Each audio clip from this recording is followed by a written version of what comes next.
Allah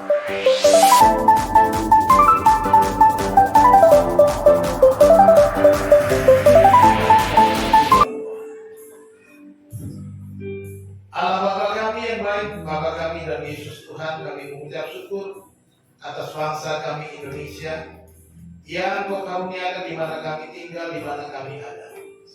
Kami bersyukur untuk 79 tahun hari kemerdekaan yang kami rayakan pada 17 Agustus yang lalu ya Tuhan. Terima kasih untuk kemerdekaan atas bangsa ini yang Kau berikan, sehingga bangsa ini boleh membangun dirinya menjadi bangsa yang kuat, yang sejajar dengan bangsa-bangsa lain ya Tuhan. Kiranya Kau memberkati bangsa kami ya Tuhan. Dan kami saat ini Tuhan datang di hadapan-Mu mengucap syukur untuk sebuah rancangan-Mu yang mulia, semua karya-Mu dalam hidup kami. Dan kami mau mendengarkan firman-Mu ya Tuhan, yang memerdekakan kami. Firman-Mu ya Tuhan yang penuh kuasa. Biarlah Engkau Tuhan menyatakan kehendak-Mu kepada kami semua. Dan biarlah kemuliaan-Mu nyata ketika kami mendengar firman. Kami boleh dikuatkan, diteguhkan. Kami boleh ditegur. Dan kami boleh diperbaharui melalui kebenaran firman Tuhan. Terima kasih Bapa. Kami serahkan waktu kami untuk mendengar firman-Mu. Hanya di dalam nama Tuhan Yesus Kristus. Haleluya. Amin. Silakan duduk. Salam. Merdeka. Merdeka. Merdeka. Merdeka. Puji Tuhan. Hari ini kita bersyukur kita boleh merayakan 79 tahun kemerdekaan Indonesia, negara yang kita cintai, di mana kita tinggal, di mana kita ada. Saya percaya setiap kemerdekaan yang diperoleh adalah pemberian Tuhan. Semua ada dalam rancangan Tuhan. Dan Indonesia boleh memasuki usia ke-79 tentunya karena pertolongan Tuhan. Dan juga bagi gereja Tuhan yang terlibat, yang terus berkontribusi bagi kemuliaan Tuhan melalui bangsa kita. Hari ini karena memperingati hari kemerdekaan, saya memberi judul khotbah saya Merdeka di dalam Kristus. Kita membaca bersama-sama dari kitab Injil Yohanes pasal yang ke-8 ayat 30 sampai ayat yang ke-36. Yohanes 8 ayat 30 sampai 36, demikian firman Tuhan. Setelah Yesus mengatakan semuanya itu, banyak orang percaya kepadanya. Maka katanya kepada orang-orang Yahudi yang percaya kepadanya, "Jikalau kamu tetap dalam firman-Ku, kamu benar-benar adalah murid-Ku, dan kamu akan mengetahui kebenaran, dan kebenaran itu akan memerdekakan kamu." Jawab mereka, "Kami adalah keturunan Abraham dan tidak pernah menjadi hamba siapapun. Bagaimanakah engkau dapat berkata kamu akan merdeka?" Kata Yesus kepada mereka, "Aku berkata kepadamu, sesungguhnya setiap orang yang berbuat dosa adalah hamba dosa, dan hamba tidak tetap tinggal di dalam rumah, tetapi anak tetap tinggal di dalam rumah. Jadi apabila anak itu memerdekakan kamu, kamu pun benar-benar merdeka." Amin. Berbahagialah kita yang mendengar dan yang melakukan firman Tuhan. Bapak Ibu Saudara yang dikasihi Tuhan, kemerdekaan itu adalah sebuah perjuangan. Memang kita sudah merdeka diproklamirkan 17 Agustus 1945 oleh Bapak Proklamator kita, Bapak Soekarno dan Muhammad Hatta. Tetapi kemerdekaan itu tidak ada artinya ketika diproklamirkan kalau tidak terus-menerus diperjuangkan sampai saat ini. Demikian juga kita sebagai orang percaya, kita sudah merdeka di dalam Kristus, kita sudah percaya kepada Yesus, kita sudah menerima Yesus sebagai Tuhan dan Juru Selamat kita untuk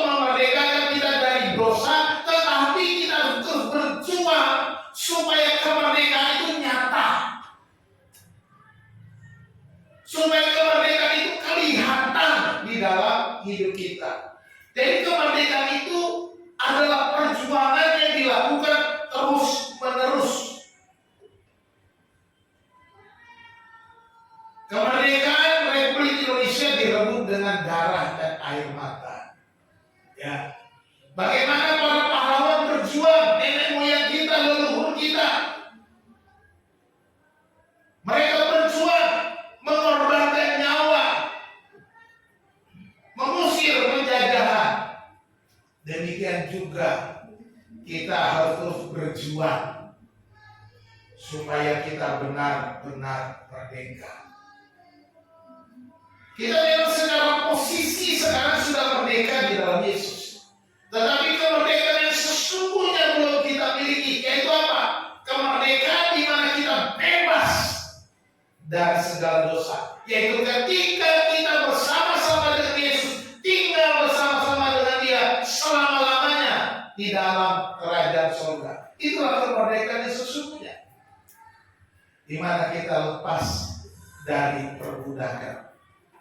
Sekarang kita masih diperbudak oleh dosa. Sekarang kita masih sering jatuh dalam dosa. Sekarang kita masih sering melakukan pelanggaran-pelanggaran dan menyakiti hati Tuhan. Oleh sebab itu, kita harus terus berjuang. Jangan hanya berhenti pada posisi aku sudah percaya Yesus.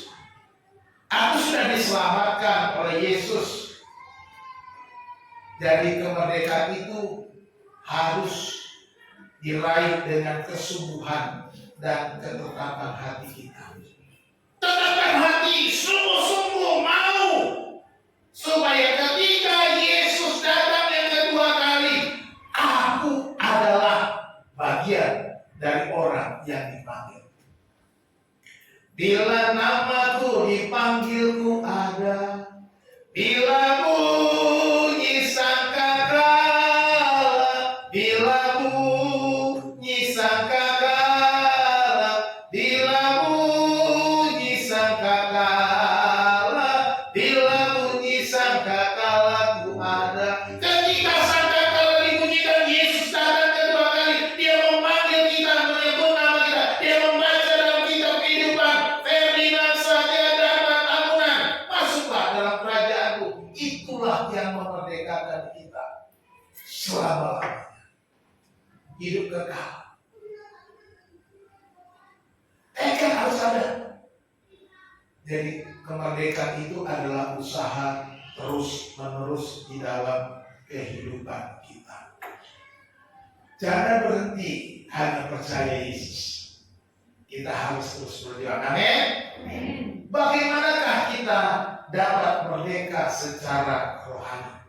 Dari firman Tuhan yang kita baca, ada 3 hal yang Yesus tekankan kepada kita. Yang pertama, kita harus tetap berpegang kepada firman Tuhan. Tetap berpegang kepada firman kebenaran. Orang percaya harus tetap, jangan goyah, jangan menyimpang, jangan ragu akan kebenaran firman Tuhan. Ayat 30, setelah Yesus mengatakan semua itu, banyak orang percaya kepadanya. Maka katanya kepada orang-orang Yahudi yang percaya kepadanya, jikalau kamu tetap dalam firman-Ku, ya, Yesus mau supaya orang-orang Yahudi yang percaya kepadanya tetap di dalam firman-Nya. Kamu adalah murid-murid-Ku, dan kamu akan mengetahui kebenaran, dan kebenaran itu akan memerdekakan kamu. Firman Tuhan. Kalau kamu tetap dalam firman Tuhan, kamu akan mengetahui kebenaran. Kamu tahu kebenaran, dan kebenaran itulah yang memerdekakan kamu. Kalau kita tidak tahu kebenaran, maka kita akan melakukan berbagai macam kesalahan. Kebenaran firman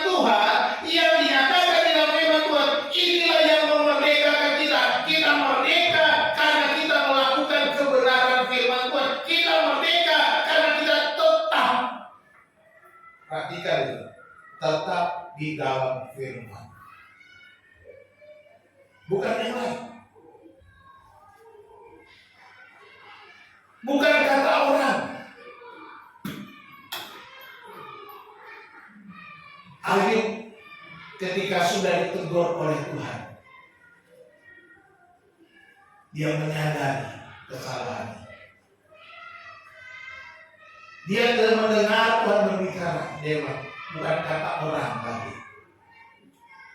Kita harus percaya Yesus bukan kata orang, tetapi karena kata firman Tuhan, karena kebenaran-kebenaran yang kita baca, karena kebenaran-kebenaran yang kita dengar, karena kebenaran-kebenaran yang telah kita terima melalui firman Tuhan, bukan kata orang.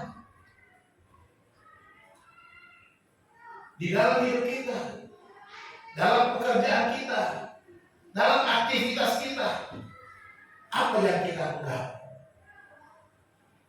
Pendapat orang, oke? SOP, oke? Tetapi apakah pendapat itu sesuai, selaras dengan firman Tuhan? Itu yang penting. Ketika kata orang pendapatnya sama, karena kita sudah mengenal kebenaran, ya, maka kita akan ikut apa yang kita tahu. Tetapi kalau kita nggak tahu kebenaran, maka kata orang kita terima ternyata tidak sama dengan firman Tuhan, kita salah mengambil keputusan. Jadi kalau kita mau hidup di dalam Tuhan, supaya hidup rohani kita benar-benar merdeka, secara rohani merdeka, maka kita harus tetap berpegang kepada firman Tuhan. Ini yang Yesus katakan. Tidak ada yang lain. Berbagai macam kita bisa dengar dari sekitar kita, tetapi kita harus tanyakan kebenaran itu dengan firman. Apakah sama? Apakah selaras? Apakah sejalan? Apakah sesuai dengan kebenaran-kebenaran firman Tuhan? Kalau ya, oke. Kalau tidak, kita harus berkata no. Ketika kata-kata, pendapat-pendapat di sekeliling kita, berbagai macam dorongan yang kita dengar di sekitar kita, dan itu tidak selaras dengan firman Tuhan, kita harus berani berkata tidak di atas tidak, ya di atas ya. Itu kata Tuhan Yesus.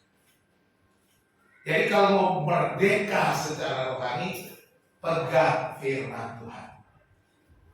Pegang firman Tuhan. Nggak ada yang lain.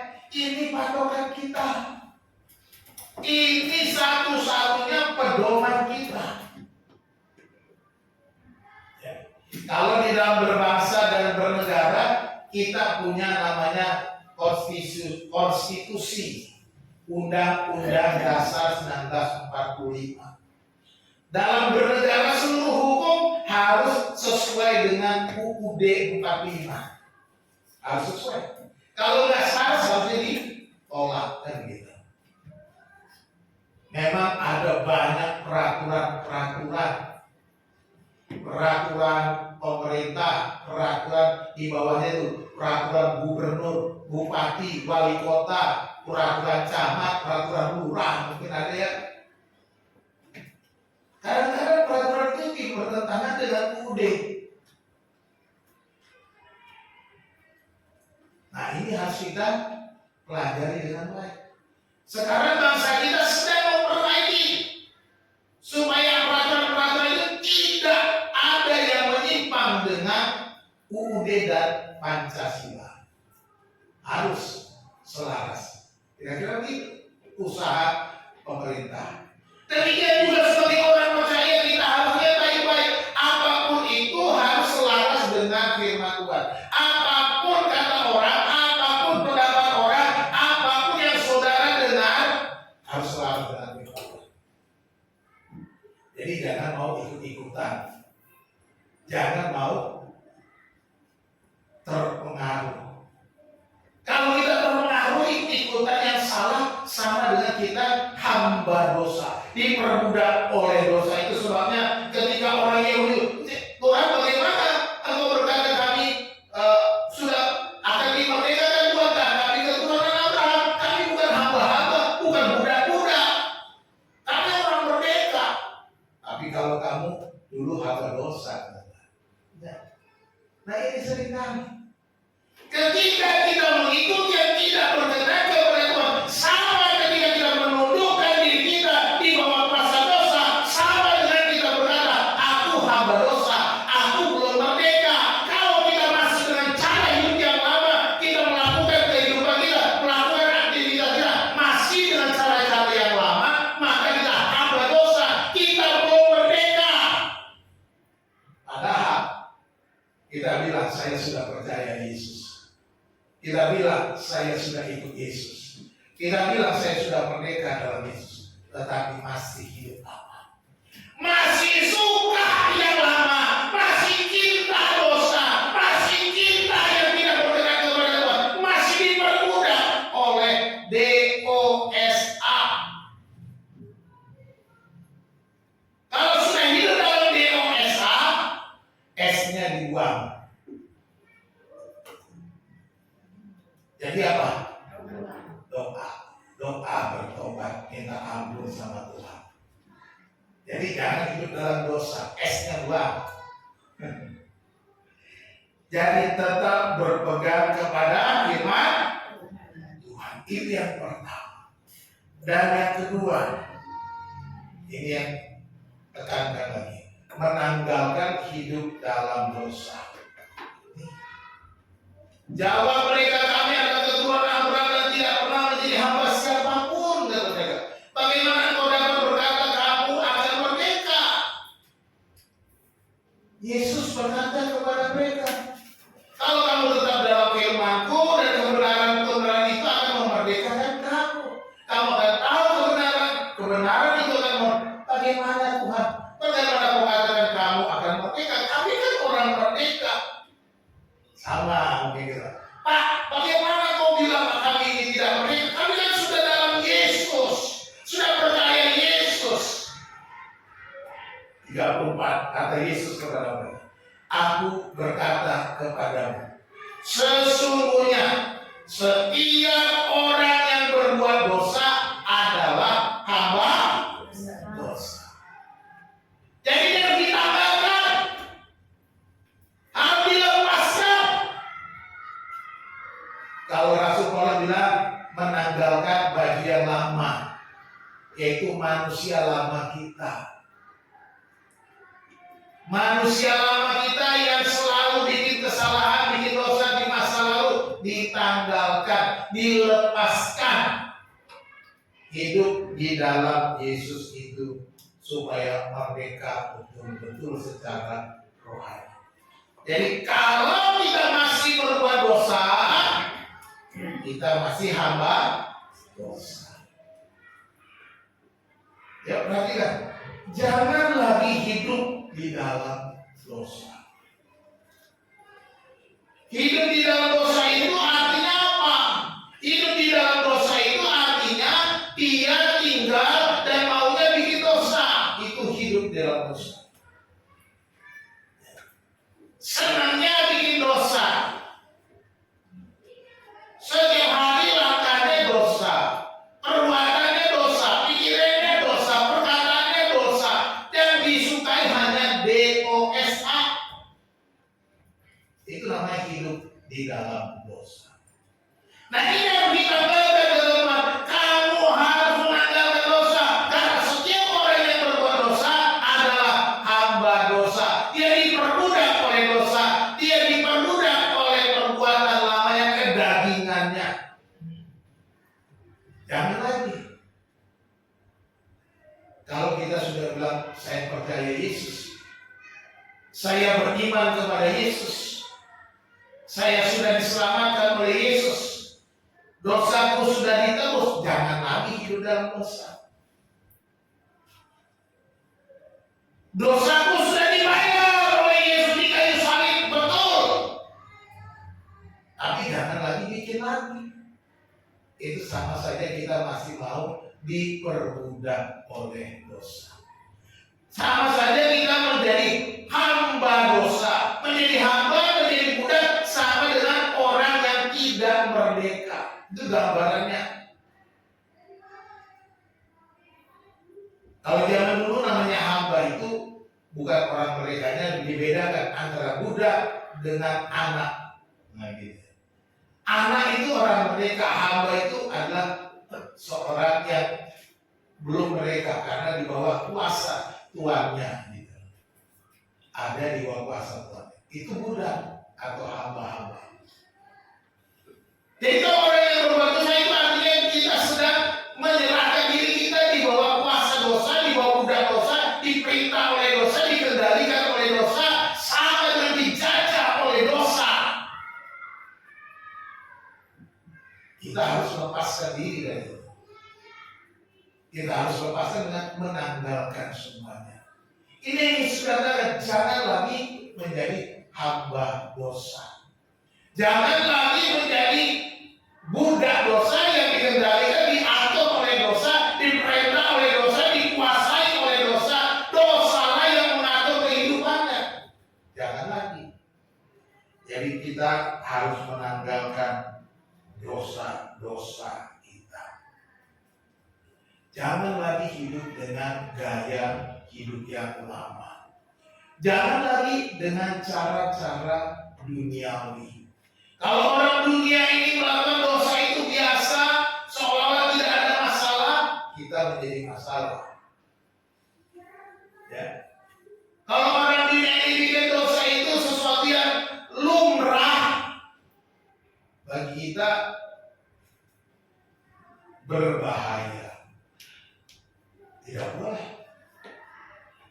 Inilah yang sebenarnya yang harus kita lakukan sebagai orang percaya, supaya kita benar-benar merdeka di dalam Yesus Kristus. Kenapa? Orang-orang yang bebas, orang-orang yang merdeka, dia akan bebas penuh sukacita, dia akan bebas penuh dengan gaya hidup, dia akan bebas penuh dengan apa? Kemenangan. Dia ketika dia berbicara tidak ada yang perlu ditakuti. Karena apa? Dia sudah merdeka, dia sudah menang. Ketika orang mendakwa dia sudah menang. Tidak ada yang bisa menuduhnya. Tidak ada. Contoh di perpolitikan sekarang, ya kan? Coba perhatikan, Bapak Ibu perhatikan.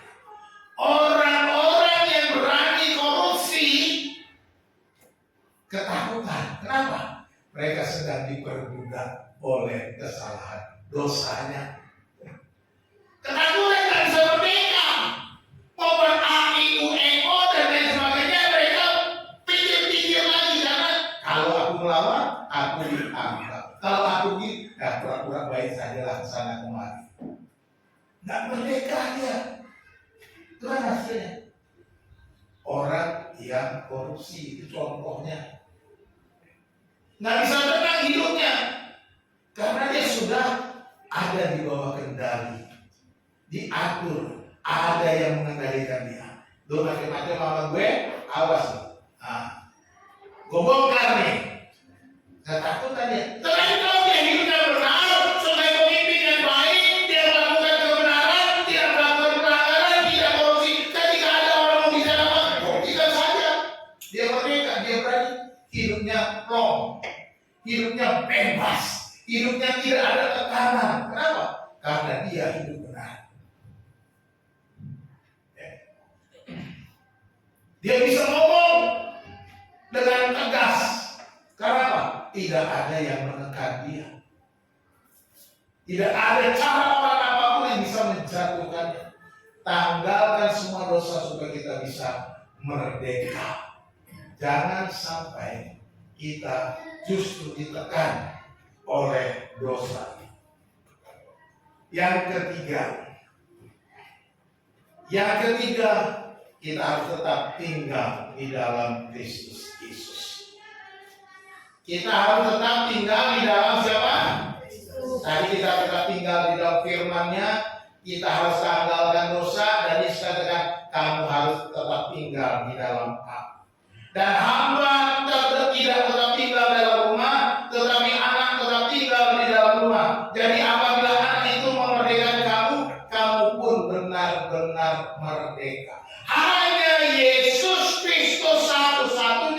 Juru selamat yang sanggup memerdekakan setiap orang. Tidak ada yang lain. Di mana anak itu akan memerdekakan kamu, dan kamu pun benar-benar merdeka, sungguh-sungguh merdeka. Hanya Yesus. Ya. Hanya Yesus yang bisa memerdekakan kita.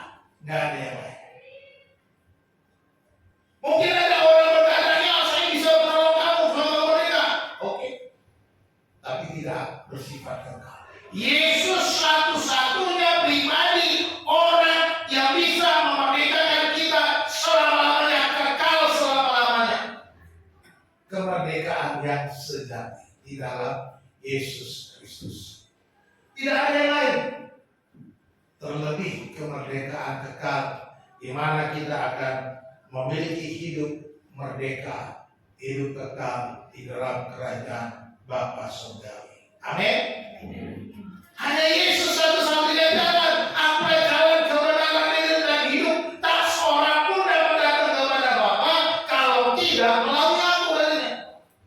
Aku yang memerdekakan, aku yang membuka jalan supaya kamu benar-benar merdeka. Tidak ada yang lain. Tidak ada nabi-nabi yang lain yang bisa mengatakan demikian.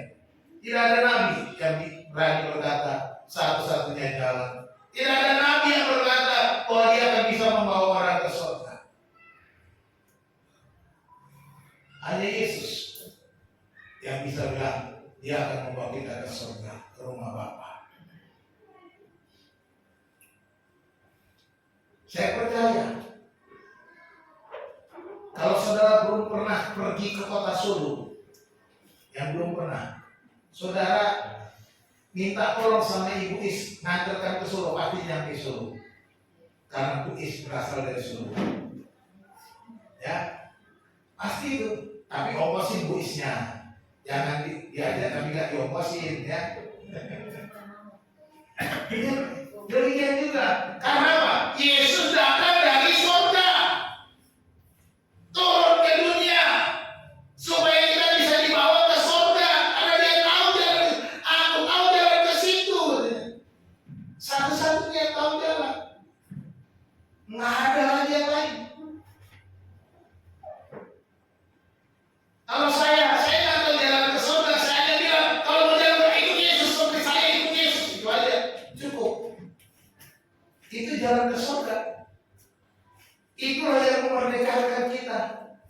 Kemerdekaan yang sejati adalah ketika kita lepas dari kehidupan duniawi ini. Kemerdekaan yang sejati adalah ketika kita lepas dari semua kedagingan kita. Kita diberikan hidup yang baru. Kita diberikan tubuh yang baru, tubuh yang kekal. Kita bersama-sama dengan Yesus di rumah Bapa yang kekal. Di sanalah merdeka yang sesungguhnya. Tidak ada lagi penderitaan. Tidak ada lagi air mata. Tidak ada lagi kertak gigi. Tidak ada lagi musuh yang akan menyerang saudara. Tidak ada lagi yang menipu saudara. Tidak ada lagi yang membuat saudara kecewa. Tidak ada lagi yang membuat saudara menangis karena sakit hati. Tidak ada lagi orang yang memfitnah saudara. Di sanalah kemerdekaan itu yang sesungguhnya. Dan hanya tinggal di dalam Yesus. Artinya bagaimana tidak tinggal di dalam Yesus? Kita harus selalu berserah kepada-Nya. Jangan lupa setiap waktu, setiap saat, ketika kita mau melangkah, ketika kita mau melakukan sesuatu, mintalah pertolongannya. Libatkan Tuhan di dalam pekerjaan usaha. Libatkan Tuhan dalam pendidikan anak-anak kita. Libatkan Tuhan dalam bisnis kita. Libatkan Tuhan dalam rumah tangga kita. Libatkan Tuhan untuk bekerja di dalam kehidupan kita tiap-tiap hari. Jangan hanya dengan kekuatanmu sendiri yang terbatas itu. Jangan hanya dengan pikiranmu sendiri yang terbatas itu. Jangan hanya dengan kepandaianmu sendiri yang terbatas itu. Jangan. Tapi biarkan Tuhan terlibat. Dengan penyerahan yang tiap hari. Menyerahkan diri kepada Tuhan. Dalam doa. Saudara berdoa terus. Melangkah keluar dari rumah berdoa, Tuhan, aku serahkan langkah, berangkat bekerja, berangkat ke sekolah, berangkat ke pasar, aku serahkan. Tuhan pimpin langkah. Inilah orang yang hidup dalam Tuhan. Tetap tinggal di dalam Tuhan, yang Tuhan akan memerdekakan kita dengan sungguh. Anak itu memerdekakan kamu dan kamu pun benar-benar merdeka. Kristus yang akan memerdekakan kita dan kita dikatakan benar-benar merdeka. Tidak ada yang lain. Jadi kalau kita mau mengandalkan Tuhan, mau menyerahkan hidup kita kepada Tuhan, maka kita bisa merdeka sepenuhnya. Kita bisa mengalahkan dosa, kita akan menghidupi firman Tuhan. Orang yang tetap tinggal dalam Kristus berarti dia menanggalkan dosa dan mengandalkan firman Tuhan. Kesimpulan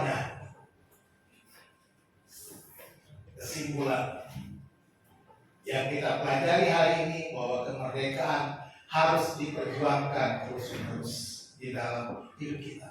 Selama kita tinggal di dunia ini, kita harus terus berjuang.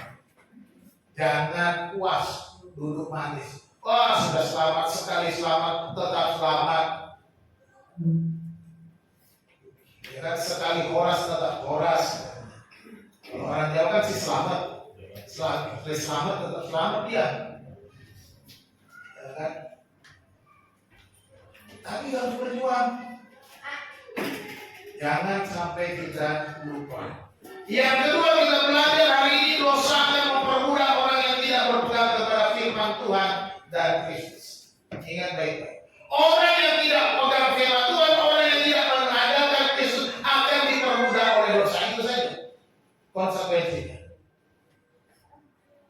Dosa akan terus mengintip kita, dosa akan terus berusaha menjatuhkan kita, dosa akan terus menekan kita, dosa akan terus meraih kita supaya kita lebih suka dosa. Itu pasti.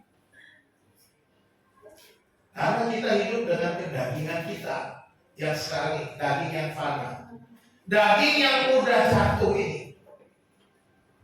Makanya supaya kita tidak dikuasai dosa, kita harus berpegang pada firman Tuhan dan kepada Yesus. Itu satu-satunya jalan. Yang ketiga, kita simpulkan pelajaran hari hidup dipimpin Roh Kudus adalah kunci kemenangan dan merdeka dalam Kristus. Hidup dipimpin oleh Roh Kudus. Ya, kita tahu firman Tuhan dan tinggal dalam Yesus diwakili apa? Diperantarai oleh Roh Kudus. Yesus bilang, aku memberikan Rohku, Roh penolong yang akan menolong kamu. Sekarang dia berikan Roh Kudus. Kita harus dipimpin oleh Roh Kudus. Yesus kan sekarang di sebelah kanan Allah Bapa. Yesus akan datang lagi, tapi dia berikan apa? Roh Kudus sebagai penolong. Roh penolong. Roh yang memimpin kita, roh yang menuntun kita, roh yang memberikan kita pencerahan, roh yang memberikan kita kemenangan, kekuatan. Jadi hiduplah oleh Roh Kudus. Dan yang keempat, dari pelajaran kita lihat bahwa firman Tuhan adalah standar hidup berkemenangan atas dosa. Ini standarnya. Nggak ada yang lain. Standar kebenaran hanya Alkitab firman Allah. Isinya ya, bukan bukunya. Isinya. Ya. Kalau bukunya mah biasa aja. Ini biasa percetakan yang bikin. Kalau bukunya kertas biasa. Ya. Tapi isinya yang penting. Isinya itu adalah standar hidup kita. Orang percaya standarnya hanyalah firman Tuhan. Gak ada yang lain. Kalau yang lain berbahaya. Itu bukan orang percaya kepada Yesus. Merdeka di dalam Kristus. Apa yang harus kita lakukan? Ada Yesus apa? Pertama, hidup dalam firman. Peganglah firman Tuhan yang adalah kebenaran. Yang kedua, menanggalkan dosa. Yang ketiga, tetap tinggal di dalam Yesus. Inilah 3 hal yang harus kita ingat di dalam kehidupan kita. Inilah orang yang merdeka itu, merdeka secara rohani, merdeka di dalam kesedaran, orang yang hidup dalam iman, orang yang menanggalkan dosa, orang yang mengandalkan Kristus, yang tetap tinggal dalam Kristus. Inilah orang yang merdeka sesungguhnya. Kalau kita tidak melakukan 3 hal ini, kita belum merdeka. Kita akan masih diperbudak oleh dosa. Orang bisa mengancam kita, orang bisa bilang, kamu lagi kemarin baru bikin dosa, nggak bisa bebas kita. Ya macam-macam nih, ada videonya nih, gue laporin lo, kan tidak? Ada videonya nih, gue laporin lo, takutlah kita. Seperti itu kira-kira. Iblis juga begitu. Iblis tiap hari mengincar dia kasih tahu. Kemarin kamu bikin dosa, gue punya videonya. Iblis punya videonya. Saudara bikin dosa, orang lain nggak lihat, setan sedang lihat. Saudara nggak lihat setan lagi ngeliat, setan lagi ngerekam. Hati-hati. Mari kita merdeka di dalam Kristus. Hiduplah oleh Roh Kudus, supaya setan nggak asal-asalan untuk menekan kita. Tuhan Yesus memberkati, kita berdoa. Segala puji, hormat, dan syukur kami naikkan kepada-Mu ya Tuhan Allah Bapa kami, atas firman Tuhan yang sudah kami baca, kami renungkan, kami dengar. Tuhan, biarlah Roh-Nya Kudus menerangi hati kami, memberikan kami iman agar kami benar-benar merdeka, agar kami terus berjuang di dalam kehidupan kami sebagai orang percaya yang sudah ditebus oleh darah Yesus, yang sudah dimeteraikan oleh Roh Kudus. Kami berjuang untuk mengalahkan dosa, mengalahkan kedagingan, mengalahkan segala kehidupan duniawi manusia lama kami, supaya kami benar-benar merdeka. Dan kami boleh hidup dalam pimpinan Roh Kudus dengan kebenaran firman, dengan Yesus Kristus sebagai Tuhan yang memerintah hidup kami. Terima kasih Tuhan, terima kasih Bapa.